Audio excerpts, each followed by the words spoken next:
Education is the key to success. This is a true statement not only for the individual, but for all nations as well. The United States once sat alone at the top of the world as the leader in education and as an economic superpower. But much has changed since the height of the Cold War era. Not only have the threats to security changed, but the educational and economic status of many nations has changed. According to the Organization for Economic Cooperation and Development, a study of 15-year-old students from 65 industrialized nations ranked the United States only 30th. America has become a net importer and continues to dive deeply into debt.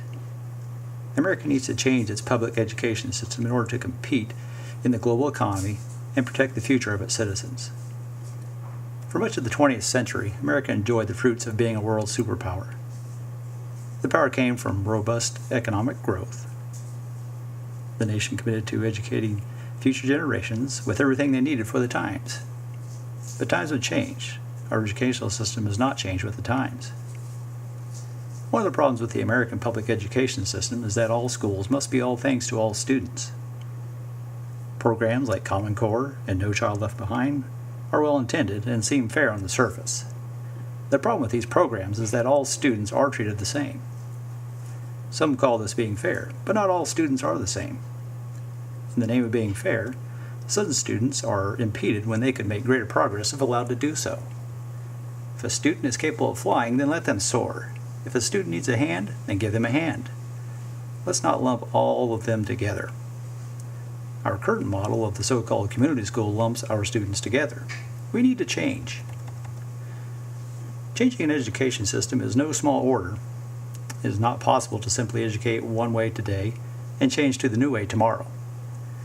Changes can be made more aggressively in the lower primary grades since those students are not as ingrained to the current system. Older students would need a more gradual approach. But what system is to be used? There are many systems to emulate or take pointers. The Orient occupies the top 7 positions of the OECD Program for International Student Assessment, or PISA, with China and its districts holding 4 of those top 7 slots. Not surprisingly, this correlates with the meteoric rise of prosperity that Japan, Korea, Singapore, and China have all seen in recent history. Can the United States adapt to the rigors of the Asian style of education? The cultural differences are stark. It may be necessary to look into the successes of the second-tier countries on the PISA list to find a system that is working for a culture more like that of the United States. One of the European nations that scored well in the PISA was Germany.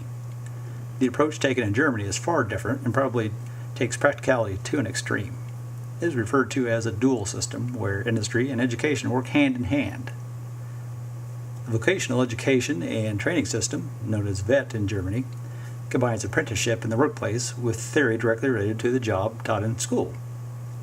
This relationship gives corporations the employees they need to do the jobs they have available. Training is already taken care of while in school apprenticeships, so new employees are ready to work on their own immediately. Approximately 2/3 of German students participate in the VET system that covers 350 different occupations. One of the corporate leaders within the VET system is ArcelorMittal. This company produces many steel products for industry around the world.